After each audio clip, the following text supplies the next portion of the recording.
Setelah Elisa dan Lily menyelesaikan riasan mereka, keduanya turun dengan gaun baru yang mewah. Lily mengenakan gaun konservatif dengan rompi beludung berwarna putih, sementara Elisa tampak anggun dan menggoda dengan mengenakan baju pesta berwarna hitam. Baju itu memiliki atasan bermodel kemben dan tanpa lengan. Bagian atas dan tulang tampak mempesona karena kulit putih susu wanita ini. Ini pesta ulang tahun wanita tua, tidak sopan mengenakan baju terbuka, kata Kelvin setelah mengagumi sejenak keindahan di depan matanya. Ia memiliki keinginan menyimpan Elisa untuk dirinya sendiri dan mengisolasinya dari dunia luar. Kecantikan wanita ini adalah ancaman pria kuno. Aku melihat baju pesta wanita sekarang bahkan lebih terbuka dari ini. Kadang ada lubang besar menampakkan bagian punggung hingga di atas atau belahan yang hampir memperlihatkan semua asetnya, sahut Lily. Kelvin menyenggol putranya hanya jika Little Bear merengek agar ibunya tak pergi, maka Elisa tak akan bisa datang lagi ke pesta.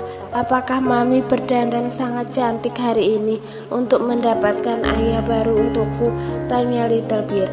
Tadi saat kedua wanita ini merias, Kelvin sudah mengatakan pada Efren tentang misi nenek buyutnya untuk mencarikan ibunya calon suami. Aku tak ingin memiliki ayah tiri, lanjut Efren. Sayang, ayah tiri tidak seburuk yang kamu bayangkan. Jika kamu memiliki dua ayah, maka kamu akan mendapatkan dua uang saku dari ayah yang berbeda, terang Lily. Wanita tua ini tahu Efren pasti telah mendapatkan sabotase dari Kelvin, tapi anak kecil sangat polos dan mudah dibujuk, jadi Lily tak akan mengalah. Wah, kalau begitu, tolong carikan pria yang kaya dan tampan, jawab Efren. Kelvin melirik putranya. Pengkhianat kecil ini. Lily tertawa. Tentu saja, Elisa sebagai topik utama pembicaraan hanya bisa menarik nafas dalam. Ia melihat mata Kelvin yang menyipit. Ia tahu pria ini kesal, namun dia tak bisa melampiaskannya. Di tempat pesta, rombongan Arka dan Nora datang lebih dulu. Mereka tiba di aula pesta yang diadakan di rumah besar keluarga Edward. Pasangan itu mengenakan baju senada. Nora menggunakan gaun pesta berwarna hitam tanpa lengan yang memperlihatkan bahunya, sementara Arka juga mengenakan jas hitam. Saat Arka tiba dengan Nora, banyak mata yang tertuju pada mereka. Bagaimanapun lelucon tentang bisnis properti Arka yang harus berdampingan dengan tempat pembuangan sampah telah menyebar di Canberra. Aku tidak percaya wanita sombong seperti dia masih berjalan dengan pria yang hampir bangkrut, gumam salah satu wanita dari kalangan atas. Dia masih berjalan dengan kepala terangkat. Sungguh lelucon untuk malam ini, sahut rekan wanita lain. Semua gadis muda di kalangan atas Canberra tahu betapa sombong Nora selama ini. Mereka penasaran hal apa yang membuat Nora memiliki rasa percaya diri untuk tampil di depan umum. Saat pasangan itu baru saja masuk, mereka terkejut dengan wajah tak asing yang baru saja datang. Ia adalah Whitney dengan dandanannya yang glamor. Ibu, bagaimana kamu bisa berada di sini? Tanya Arka heran. Ibunya tak memiliki kenalan di Canberra. Ia heran kenapa ibunya bisa datang ke pesta ini. Aku baru saja mendapatkan undangan pesta sore tadi, terang Whitney dengan bangga. Arka merasakan ada sesuatu yang tidak beres dan ia mulai mendapatkan firasat buruk. Bu, pulanglah. Ada apa? Apakah kamu malu aku datang ke sini? Aku bukan orang kaya baru, jadi aku tak akan bertingkah murahan. Norah meraih lengan suaminya. Tidak apa-apa, ibu memang harus berbaur juga dengan wanita dari kalangan atas. Arka menghela nafas dalam. Aku merasa sangat tidak nyaman, seolah ada sesuatu yang akan terjadi. Kamu tidak perlu khawatir, kita akan segera berkonsolidasi dengan seorang yang berpengaruh di Canberra. Kita akan segera memulihkan nama baik. Di depan halaman Limousin dari keluarga Wilson telah menepi. Lily berjalan dengan Elisa, sementara Kelvin berjalan sendiri di belakang mereka, seolah ia adalah pengawal dari dua wanita ini. Seorang pelayan pribadi, Nyonya Edward tua, menghampiri Lily dan mengajak mereka masuk melalui pintu pribadi. Nyonya tua Edward telah menunggu di lantai 2. Lily mengangguk dan mengikuti langkah pelayan itu.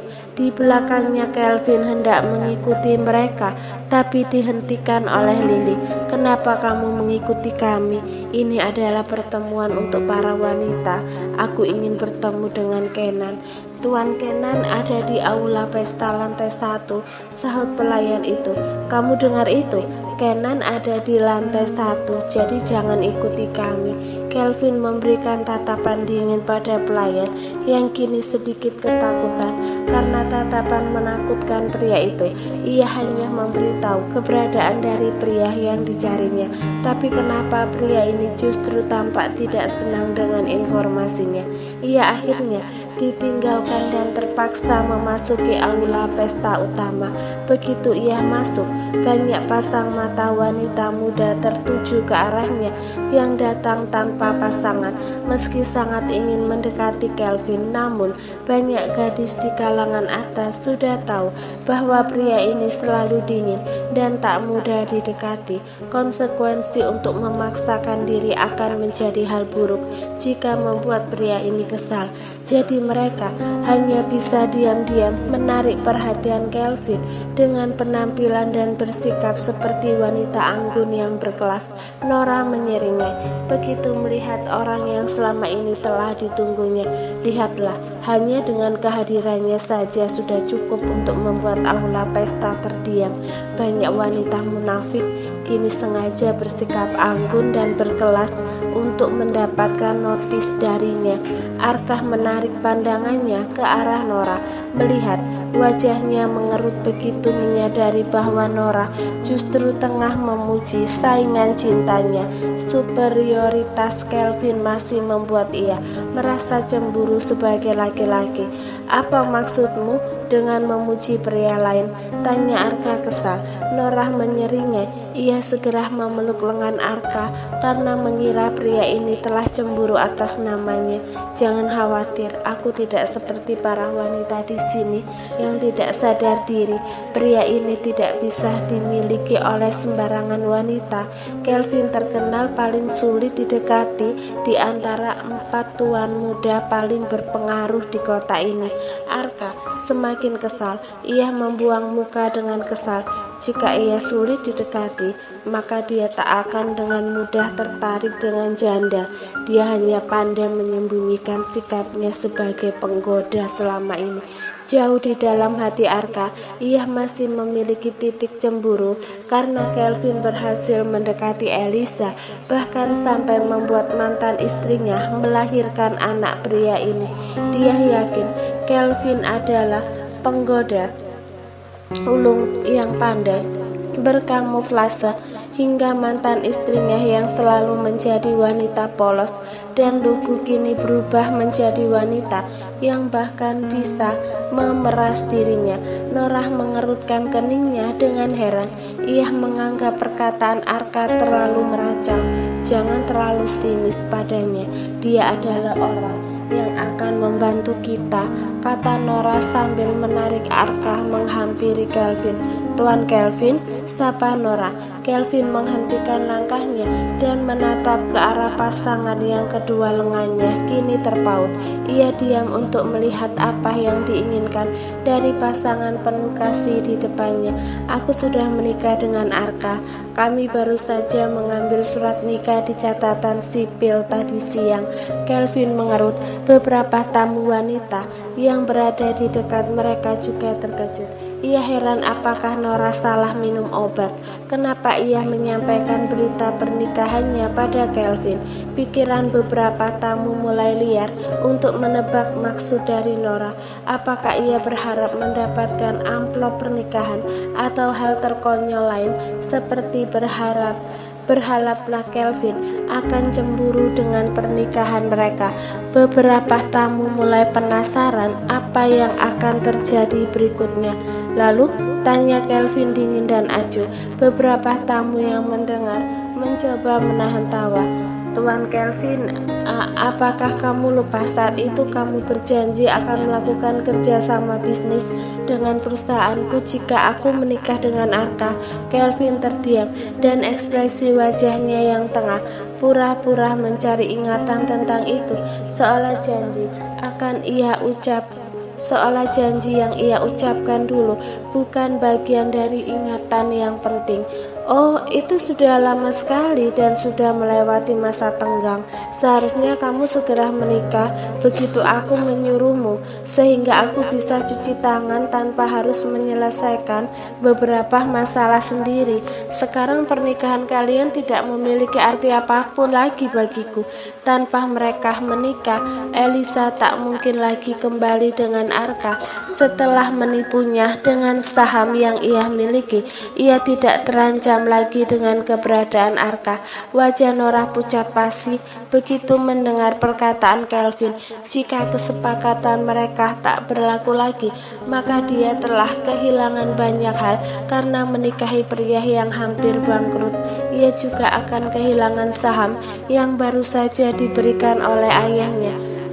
"Tuan Kelvin, Arka sangat berbakat.